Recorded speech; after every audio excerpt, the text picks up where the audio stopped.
আসসালামু আলাইকুম। একটা জরুরি বিষয় নিয়ে কথা বলার জন্য আসলাম। তো ইদানিং একটা বিষয় খুব বেশি পরিমাণেই আমাদের নজরে আসতেছে যে অনলাইনের মাধ্যমে যে একটা নোংরামি চলতেছে, বর্তমানে একটা নোংরামি চলতেছে।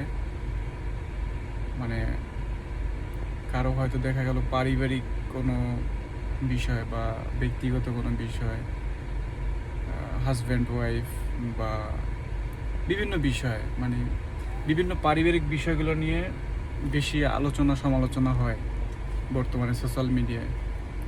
তো এটা যে কি পরিমাণে নোংরামি তারা করে, এটা অবশ্য কারোরই অজানা না। সবাই এটা দেখে, সবাই এগুলো এখন দেখতেছে। আমাদের নতুন প্রজন্ম আসলে এটা থেকে কি শিখতেছে আমি জানি না। তো বর্তমান সরকার বা দেশের যারা একটু ভালো পজিশনে আছে, ভালো অবস্থানে আছে, আসলে এগুলো নিয়ে কি কোনো কাজ করা যায় না? এগুলো মানে বন্ধ হোক, বা এগুলো বন্ধ করার জন্য কি কোনো কাজ আসলে আমরা করতে পারি না? বর্তমান সরকারের কাছে বিশেষভাবে অনুরোধ জানাই এই ভিডিওর মাধ্যমে, যাতে এই নোংরামিটা বন্ধ হয়। এগুলো থেকে আসলে আমাদের শিক্ষা নেওয়ার তো কিছু নাই, বরঞ্চ আরও আমরা তো ধ্বংসের দিকে যাচ্ছি। ভবিষ্যৎ প্রজন্ম যারা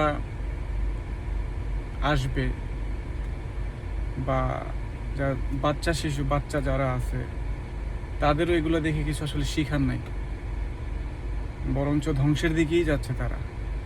তো বর্তমান সরকারকে একটাই অনুরোধ করব এই ভিডিওর মাধ্যমে, যাতে এই নোংরামিগুলো অতি দ্রুত বন্ধ করা হয় এবং ব্যবস্থা নেওয়া হয় এদের বিরুদ্ধে। যে কী পরিমাণ নোংরামি এরা করতেছে অনলাইনে আইসা, শুধুমাত্র নিজের ফেসটাকে রিভিল করার জন্য এগুলো তারা করে। মানে ভাইরাল, যেটা বলে ভাইরাল হওয়ার জন্য এগুলো করে থাকে আর কি।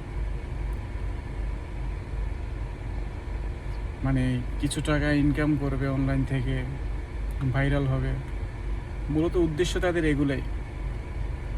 তো অতি দ্রুত এগুলো বন্ধ করা হোক এবং এই বিষয়ে